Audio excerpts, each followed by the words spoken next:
September 14th, 1867. Galway Harbor, Ireland. When Harbour Master Thomas Flaherty recorded the morning departures in his logbook, he noted something peculiar beside the entry for the fishing vessel An Cailín Bán, the White Girl. In his precise handwriting, he wrote, "Crew departed despite the cat's warning. McNamara's Tom refused boarding thrice. The boats went out daily in calm seas under cooperative skies. Money flowed into Claddagh coffers for the first time since the famine years.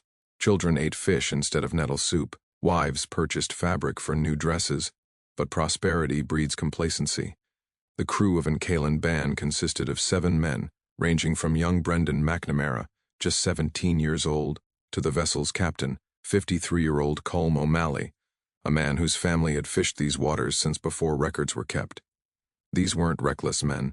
These weren't fools who ignored the old ways, but they were men who had suffered, men who had watched family members starve. As the crew of An Cailín Bán carried their supplies aboard, An Cat escaped from Brendan's arms and fled towards shore as though the devil himself chased him. This was documented behavior now, observed by an official representative of the Crown. Wentworth, in his customarily dry administrative tone, noted in his daily report, "The vessel's cat displayed extreme aversion to boarding, required 3 attempts to secure the animal below decks. Crew appeared unsettled by this occurrence but proceeded with departure preparations." Deirdre O'Connell's testimony carried more weight in the Claddagh community. She described watching the crew literally chase the cat along the dock. An Cat had sailed on that boat for 3 years without incident, she stated. Every morning he'd walk aboard of his own accord, proud as you please. But that morning, he fought them like they were trying to drown him. When young Brendan finally caught him, the poor beast was screaming, not meowing, screaming. And his eyes were wild with fear I've only seen in animals facing slaughter. Captain O'Malley, a man steeped in Claddagh tradition, hesitated at this point. According to Flaherty's log, he stood on the dock for several minutes in silent contemplation before making his decision. But the tide was right, the weather was perfect, and the mackerel were running thick. "We sail," O'Malley announced, "but we keep watch." The third incident occurred as An Cailín Bán cleared the harbor. Several witnesses on shore, fishermen mending nets, children playing on the beach, women hanging washing, reported hearing an ungodly caterwauling coming from the departing vessel. The sound was loud enough to carry clearly across the water, persistent enough that people stopped their activities to listen. "It went on for near 10 minutes, stated fisherman Padraig Joyce, who had stayed ashore that day to repair his boat. "I've heard cats fighting, cats mating, cats dying. This was none of those things. This was a warning, clear as any church bell, and it didn't stop until they were well out into the bay. What happened next would only be pieced together later from the physical evidence and the testimony of another crew that encountered An Cailín Bán, approximately 3 miles from shore. The crew of An Maithéir Sheorai, the Eternal Mother, pulled alongside An Cailín Bán around mid-morning for what veteran fishermen called a gab, a brief conversation to share information about where the fish were running and to exchange any necessary supplies. Captain Tomás Connolly of An Maithéir Sheorai would later provide the most detailed account of the encounter, and his testimony would become the centerpiece of the Maritime Inquiry's investigation. "Colm looked exhausted," Connolly stated, "haggard, like he'd not slept in days, though I'd seen him the evening prior and he looked fine. The whole crew seemed off, jumpy, distracted. I asked about their catch, and Colm said they hadn't put nets down yet. That struck me as odd. Prime conditions, prime location, but they hadn't fished."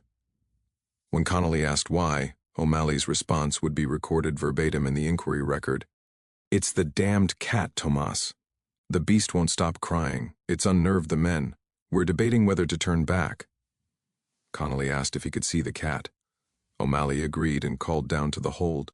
What emerged would haunt Connolly for the rest of his life.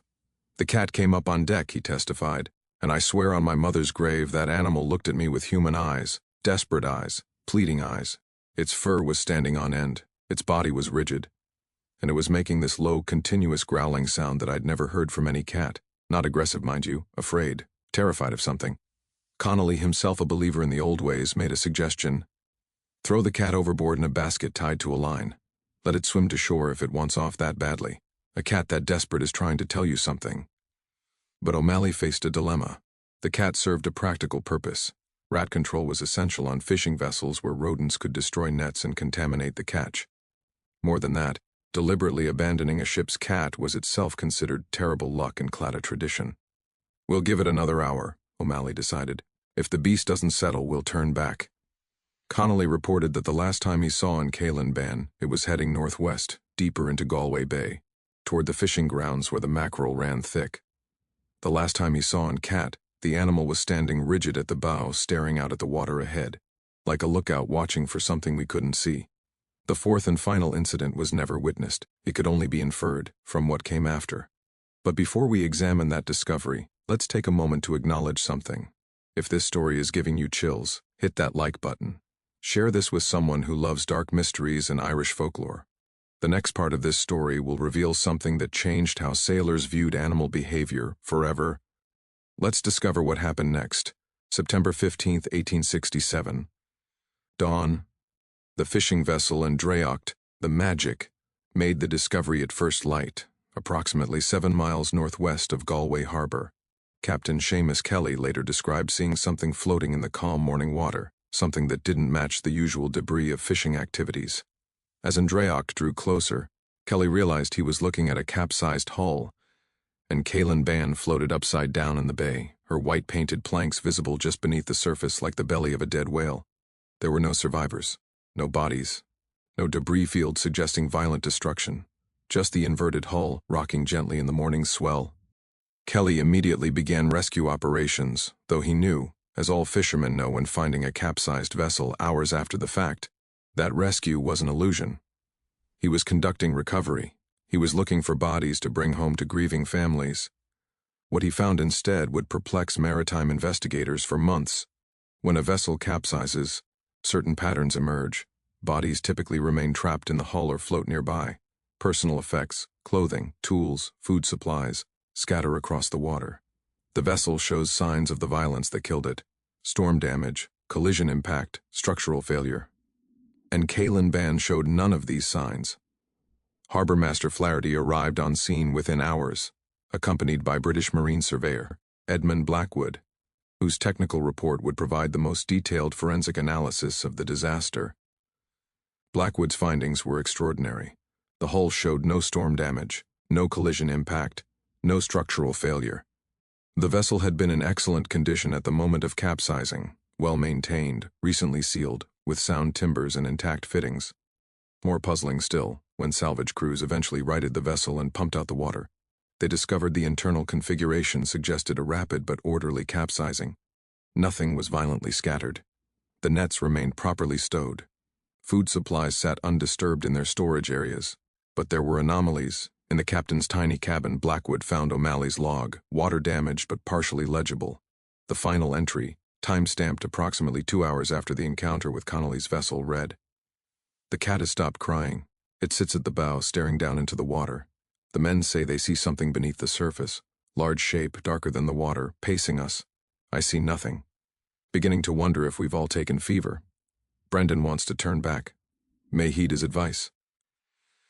The entry ended there mid-thought, as though O'Malley had been interrupted.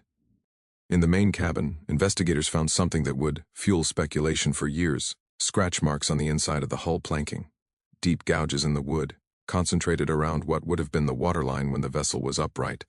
Blackwood's report clinically noted, marks consistent with animal claws, likely feline. Pattern suggests repeated, desperate scratching in same locations, unable to determine purpose of behavior. But the most disturbing discovery came from the hold. When salvage crews opened the forward hold, the space where An Cat would have typically sheltered during rough seas, they found the cat. An Cat was dead, drowned when the vessel capsized. But the position of the body suggested something that made even the most rational investigators pause. The cat was found wedged behind a storage crate, in a space barely large enough to contain its body. Its claws were extended, its body was rigid. And most disturbing of all, forensic examination suggested the animal had literally torn its claws bloody trying to claw through the hull planking, not trying to escape the water. The water had come later after capsizing, trying to escape something else, trying to warn someone, or trying to stop something from getting in. The 7 crewmen were never found. Over the following weeks, the sea gave up nothing: no bodies, no clothing, no personal effects. It was as though the men had simply vanished between the moment O'Malley wrote his final log entry and the moment Andreak discovered the capsized hull.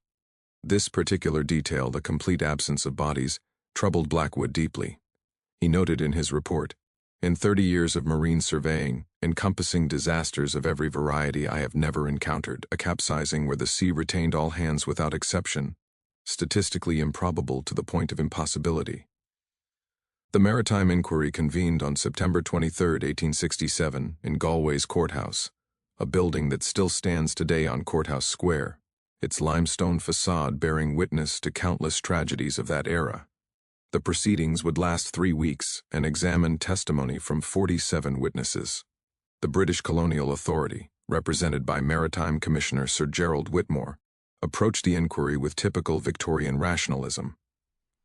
Whitmore made clear from the opening session that he sought scientific explanation based on observable natural phenomena, not Irish superstition.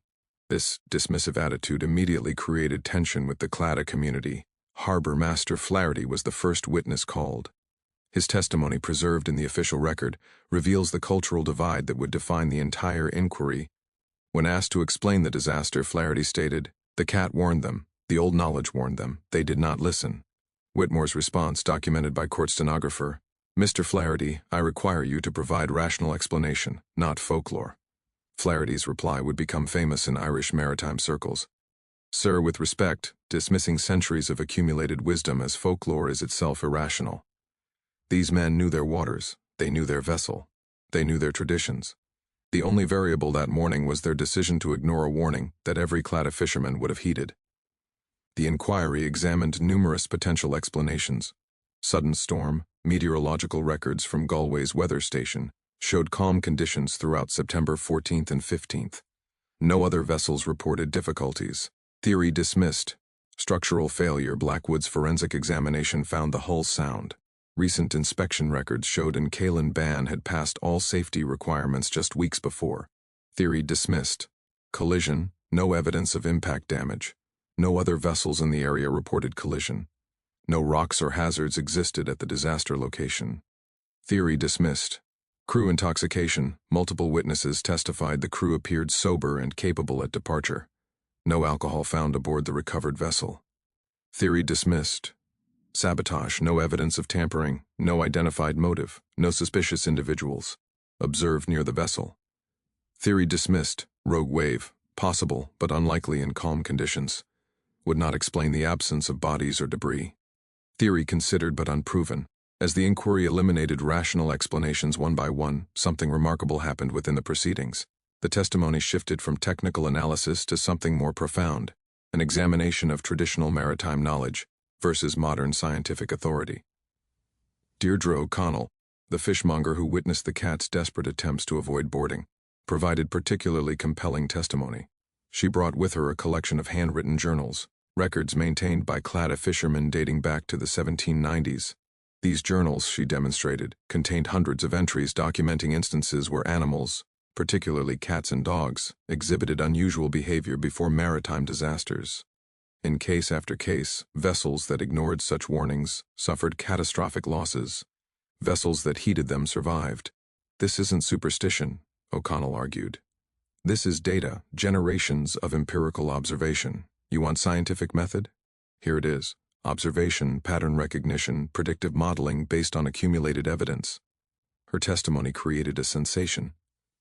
British newspapers picked up the story, with the London Times running a feature titled "Irish Prophecy or Natural Instinct: The Curious Case of the Claddagh Cat."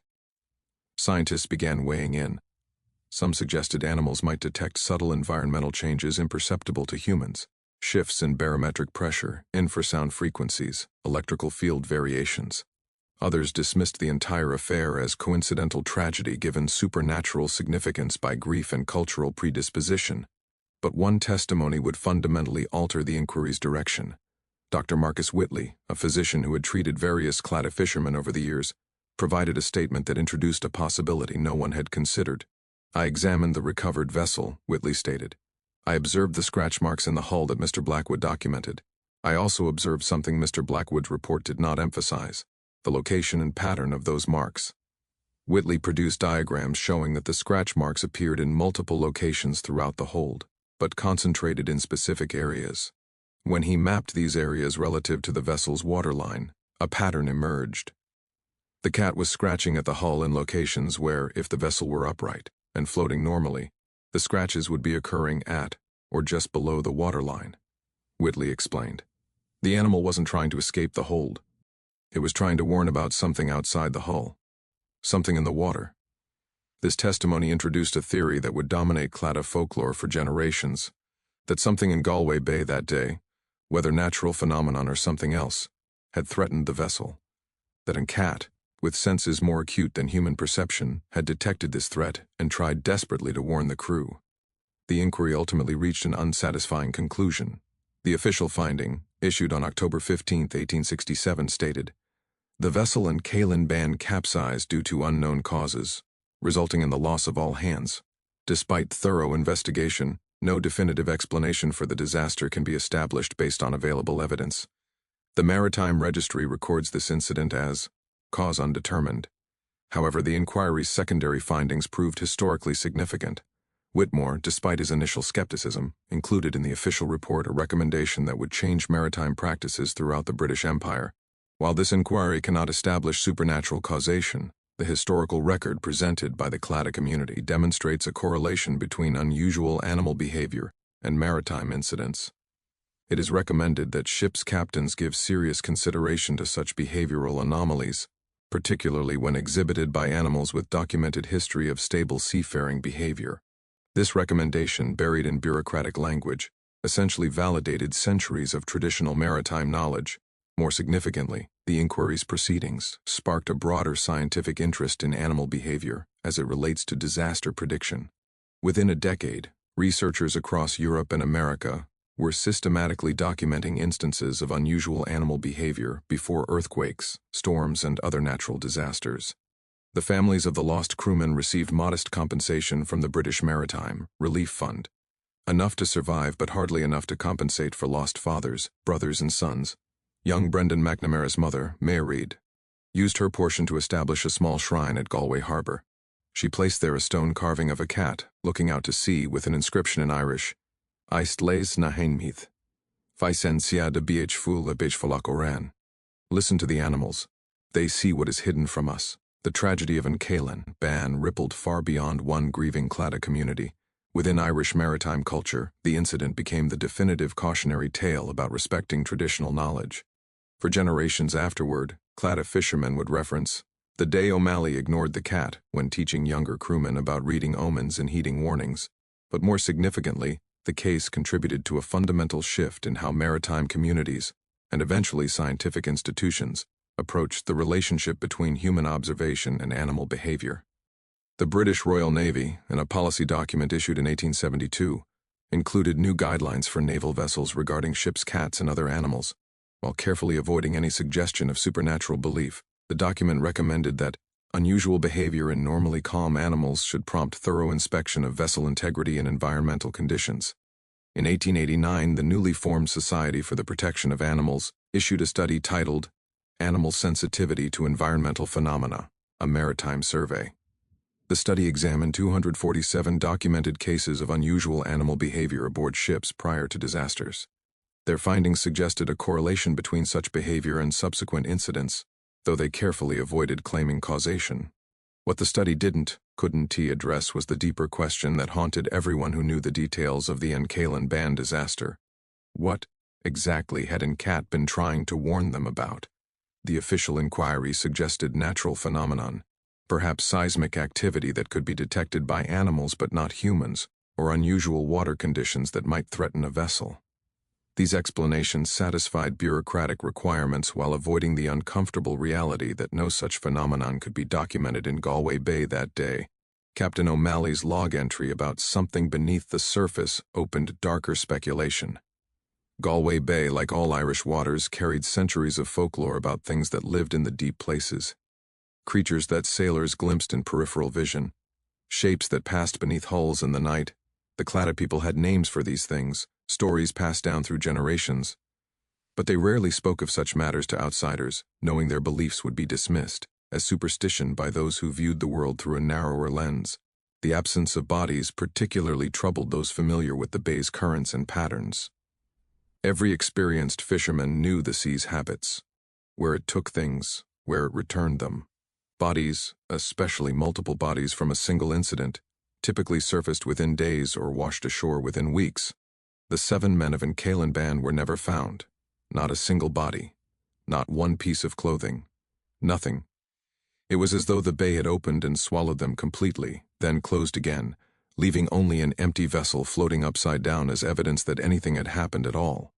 Modern researchers examining the case have proposed various explanations: rapid hypothermia in cold water, strong undercurrents dragging bodies into deep trenches, unusual tidal patterns. Each explanation requires coincidences, stacking upon coincidences to account for the complete disappearance of all 7 men. The most lasting impact of the tragedy may be its contribution to a broader recognition that traditional knowledge systems contain valuable information, even when the rationale behind that information doesn't fit contemporary scientific frameworks. Throughout the 20th century, as researchers studied earthquake prediction, tsunami early warning, and other disaster preparedness topics, they increasingly turned to traditional knowledge systems, including maritime folklore, for insight. What they found consistently validated the principle that Mairead McNamara carved in stone: sometimes animals see what is hidden from us. Whether what An Cat saw that September morning in 1867 was a natural phenomenon beyond human perception or something else entirely, we cannot know. What we do know is that the cat tried, with every means at its disposal, to stop 7 men from sailing to their deaths. And they didn't listen. The stone carving Mairead McNamara placed at Galway Harbor still stands today, weathered by more than 150 years of Irish wind and rain.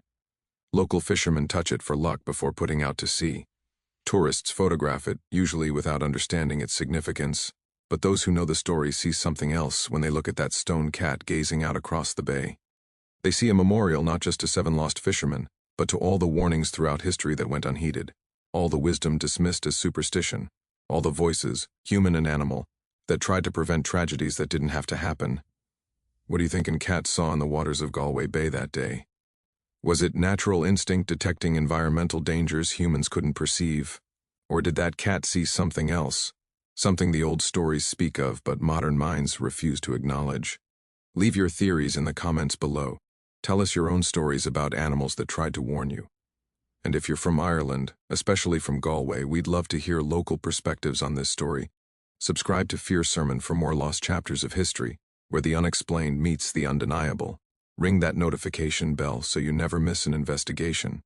Until next time, remember, sometimes the old ways survive because they contain truths we've forgotten how to hear. See you in the next video.